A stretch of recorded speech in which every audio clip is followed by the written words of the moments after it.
Hello, Cochrane. I am back. Sorry, we had some technical difficulty here. So continuing with our series of live Instagram interview. Um, we are super excited. It's been super great to get to know people in Cochrane, business owners, organizations. We have a challenge going on right now in Cochrane for the weekend, so make sure you check our challenge. And in 1 second, we will be joined by Footstock Cochrane race director, Meredith McMorrin. So just experiencing here how it is to set up a live interview. So I was talking about the challenge this weekend. So again, a bunch of amazing prizes right now to win. Just going around town and picking up prizes and meeting with the business owner has been super fun. Just makes me even more in love with Cochrane. Yeah, so we're gonna talk with Meredith, the race director here at Footstock. Footstock was going on from June 6th to 13th. It just tells me here right now that she's unable to join. So let's see if we can try that again. So in the meantime, just make sure you plan your day. Father's Day today, just get your dad active. There we are. Hello, Meredith. It only took a few tries. That's all right. We're Thank all you learning, for aren't being we? patient. All right. After finishing the school year last year online and all the technical things I learned to do that year, I didn't learn how to do Instagram Live. So anyway, here we are. Thank you. There you go. Just catching up on stuff that kids know intuitively. Yep. They would have All been right. able to get on. Yeah. So Meredith, thank you so much for joining us this morning. So you are the Footstock Cochrane race director. That's correct? So yes, there are actually 7 of us on the board. nice. And we are, I think, a fantastic team, but definitely very much a team. So you have one of us here. Perfect. Well, a representant. So Yeah. it's been a very busy few weeks for you. So how did the week go, the wheat race go? The race was fantastic, actually, better than what we could have expected. We made the decision about 6 weeks before what should have been our race date to have a virtual event. And really, we weren't sure if people were still going to show up or what the reaction would be. And so exactly a month before, when we announced that we would have a virtual event, we then continued to have registrations coming in, which was just so encouraging for us. Yeah. We have, when we started planning the race in September, we really, our plan to have a virtual event was very much a plan B. At no way did I think we would still be anywhere still in COVID in June, but here we are. And I think the decision to have the virtual event was the best one. I think, especially, like I just said, when people were registering after hearing that it was going to be virtual. So the way we had set it up, we thought we should give people a week to do the race instead of just limiting it to the one day or the one weekend, especially since the idea would then be to have physical distancing. Right. And we also thought, since we all work during the week, that we should on the weekend be around the race course, just to try and encourage runners. And that was the best thing. Mm-hmm. And so on the first day, I was supposed to be there just in the morning. You know, again, cheering people on, making sure they knew where the course was, showing them where we had maps set out. And I couldn't leave. It was just fantastic. It was so great to see kids setting up to do their duathlon and runners doing the 5K, the 10K teams doing our corporate relay, which is a new race for us. It was just awesome. Oh, yeah. That's fantastic. So how many people roughly signed up for the race this year? We had about 310 people sign up for the race. But I think typically of that number, not everybody participates. And so I think we're right around 250 people. Okay, that completed And the again, race. there, not everybody has sent in their times, but Oh, I think if they're out there, if they had a good time, if they enjoyed the race course and enjoyed just having their own personal challenge met, then that's what it's about for us. that's a win, right? Yeah. Yeah, exactly. But if you're out there and you're like still thinking about sending your minutes, go for it. Exactly. So I contacted you just shortly before the race, actually, about the Community Better Challenge. And can you tell us how does that fit with Footstock, and what was exciting for Footstock to join the challenge? Well, Footstock's mission is, when we had race package pickup, we had people showing up wanting to register for the race because they'd heard about it. And one of the things that we've always tried to do is, if somebody wants to run our race and they need some kind of modification to be made to make it possible for them to do it, or if they want to register when registration is closed, our motto has always kind of been to say yes, to make it possible for people to participate. And I think that's exactly, or at least that's how I interpret what the Community Better Challenge is just making it possible for people to improve themselves, to be more active, which I think in turn translates to happiness. So, so if we let people participate in our event, and if that makes people feel good, be healthy, then that's what it's about for us. That's awesome. And I like that's what the Community Better Challenge is anybody can be active in their own way and contribute to helping Cochrane be crowned the most active community in Canada. And yes, that is the goal, that is the target. But for us, just seeing everybody engage in physical activity is a win in itself. And having people racing during Footstock be part of it as well has been amazing to see that. So can you tell us more? Like, what about you? What's your activity, your story with Cochrane and being active? I moved to Cochrane in 1991, and when I came here from Montreal, I thought I would stay for 2 years. I told my parents I'd be home soon, and here I am. Now I have a son who's Albertan, and it looks like I'm staying. Okay. And I love Cochrane. I initially had a job with Rocky View School Division, and I sort of thought I'd be in Calgary, and I ended up in Cochrane, and I thank my lucky stars, because I just love our community. I love the fact that right out my back door, I'm on the Red Shale Path. And just the access to green space, and to just being a part of the different things going on in our town. I just love that. I love the community feel of Cochrane. Nice. So it sounds like it's a love story. Mm-hmm. Very much so. Yes. And what about your family? Like, as a family, are you involved in any structured sports or recreation in the town? So as a child, for me growing up, I wasn't involved really in organized sports, or definitely not team sports.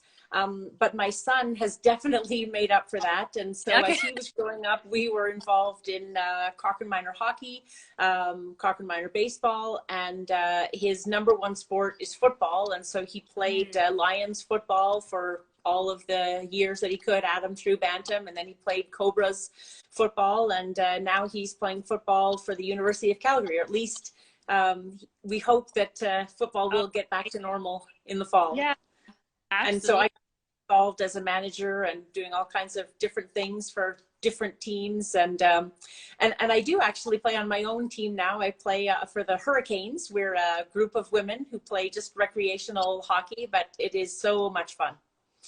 Oh, that's amazing. That's a nice story about how sports and recreation evolves as we go through life. Mm-hmm. And maybe you were in love with a sport before, but it changed over time, or like you, maybe not involved in team sport at all, and now here you are on a hockey team. That's so cool. And I think just watching what it was like for Xavier, for my son, and how important those teams were and what it brought to his life, made me see a little bit about what I'd missed out on. I think as a kid, I didn't see that. But I think just in terms of self-confidence and just that belonging to a team, I think it's such a great part of life for children, but for adults as well. That's right.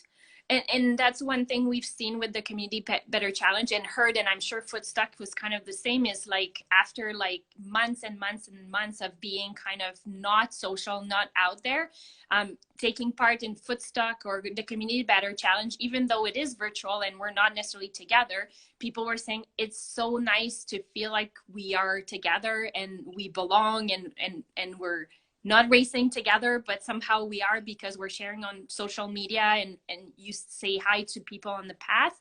So that sense of belonging and that sense of having connection, I think that's huge. And that's beyond physical health. That's what everything that physical activity can bring to us, but as a community, make overall a healthier community. Yeah. And I think that, I mean, that's, I sort of feel a connection there with the corporate relay or the community. We had some family teams, some friends teams that we organized this year. And the way that race was set up, it's an 18-kilometer race, but there are 3 different legs, a 3K, a 5K, and a 10K. And our thinking was that almost anybody can do a 3K, can run, walk a 3K if they want to, and a 5K, and a 10K is a little bit of a longer distance. And so we just thought that that's a way to make it accessible to almost anybody in our town to participate in that relay. And the response was actually fantastic, and we're looking forward to maintaining that as part of the Footstock lineup of races. So new stuff that was successful and will probably now stay for the long run. Yep. Yeah. I hope so. Yeah. Yeah. And at Sport for Life Cochrane, that's one of our value as well, is to make sports and recreation accessible to everybody, no matter what your background is, no matter what your interest is, and where you are in your life journey. So to see that Footstock was able to like add different things like that to increase who can participate, that's great. Now I'm interested to hear more about, so Footstock, people register, they pay a fee to register, and where is that money going to? We probably obviously do have some expenses with involved in putting on a race, t-shirts and some of the swag that we include in the race packages. There is a cost to that. In a typical race, we have some rentals like porta potties and pylons and things like that. But in a typical year, there is some money left over, and Cochrane Footstock is a nonprofit organization, and any monies left over, our first priority is Cochrane Active Vets. Any of our donations are made locally. But Cochrane Active Vets is our number one, and then the Morley Food Bank, I think, is our very close second. And so we do try and focus on those two, and then in the past, we've made donations to the Boys and Girls Club of Cochrane, just because they had let us use their clubhouse when our start finish was quite near to their facility. We've donated to Jumpstart. We've also donated to, maybe not quite as local, but to Martin Parnell's different projects, just because he's been such a great advocate for sport and for physical activity locally, but also he's taken it on the road, and he's just done some fantastic things, made some great contributions in places far away, that Footstock's been really proud to make donations to his programs as well. Yeah, so a lot of ripple effects from people just signing up for Footstock. Then like there's so much good stuff coming out of this money, right, spent for a race. That's, well, on behalf of Cochrane, thank you. Well, it's our pleasure, and I know I speak for the whole board when I say how proud we are to be associated with our event. We just and that's why, like I mentioned, how hard it was to leave on that first day. Just to see people coming out and enjoying it was just fantastic. It was great. Yeah. It pays off for all the volunteer hours. It does. Yes, it does. Yeah. So on a more personal note, so I just want to remind people the Community Better Challenge is going on here in Cochrane. I just checked, we are 14 in Alberta still. 89 national. It is still June 30th, so inviting people that are active to track their minutes on the Participaction app, or you can go on participaction.com and set up your profile. And on the website, you can actually backtrack and track all the minutes you haven't tracked since the beginning of June. So at stake, there's $100,000 for the municipality. So Meredith, if we grant you $100,000, how would you like to see it spent here in Cochrane? One of my priorities would be preserving green spaces, just because I love to see those green spaces, and to me that just lets me take a deep breath and relax. I think another maybe more personal request for me would be where I live in Glenbow. Right behind my house, like I said, I have the red shale path, and I never thought I would say this because I love how natural it looks and feels when you're walking or running on it. But I think that for my husband, for example, when we go out for a walk in the summer, fantastic. But in the winter, when the paver, or the, sorry, not the pavers, but the snow, les déblayeurs, here we are speaking French, and they go and clear the pathways of snow. You can't do that on the red shale path the same way you can if the path was paved. And so for my husband, he has some balance challenges when he's walking, and in the winter it's almost impossible for us to be out walking on the pathway.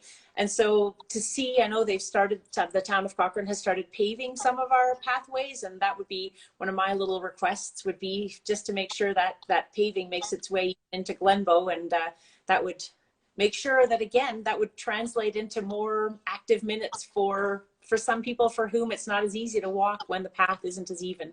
So that would be kind of my personal little request. Well, it's a great request, and it's personal, but I'm pretty sure a lot of people could benefit from it. And I think going back to like making it accessible so everybody can access it and I think here the key is that at all time, let's not just think about summer, let's think about when the weather is not so great, and when it's harder to be active, let's make sure that it's even more active, accessible. So it's like you say, all seasons, but all people. You know, we just broaden the scope there in two directions, I think. Yeah, and I think that's what a community is all about, is about thinking about everybody at all time and addressing all these challenges the best we can. Mm-hmm. Yeah. So I know you're also a teacher, so 1 week to go, and I know it's busy for you. Any way you make sure you stay active when things get really busy? I try to make sure that every day before going to work, I used to run, and I'm kind of struggling lately. I'm missing running deeply because my knee is not cooperating, but I've got lots of friends who love to walk, so I often walk in the morning before school. Tomorrow, I'm really looking forward to my day with my students because I'm going to be able to couple my job with some physical activity. We're going on a bike riding field trip. We're going to spend the day on our bikes, sort of out and about, and I've got a couple of little stops where they have little challenges. They have to run around and find different things, and we're going to play frisbee golf. They don't know this yet, so hopefully maybe they're listening and they'll find out early, but so that's a way to be active at work. Oh, that's amazing that you can like join like your work and ways to be active together, and yes. What a great way to model to your students as well, that as an adult, this is how we stay active, and that's so important from a physical literacy standpoint. Sometimes that's what kids miss, is a model as an adult. How do you stay active? Yes. As with kids, they tend to be like, okay, I'm going to soccer, have physical education.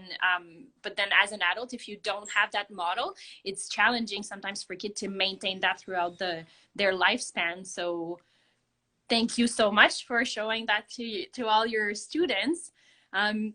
So Meredith, thank you so much for joining me this morning. It's been great to learn more about Footstock, and stay tuned. Like, we don't know exactly how many minutes Footstock has tracked for the Community Better Challenge, but we expect that it's going to be significant. So stay tuned. We'll announce it as soon as everything is tallied.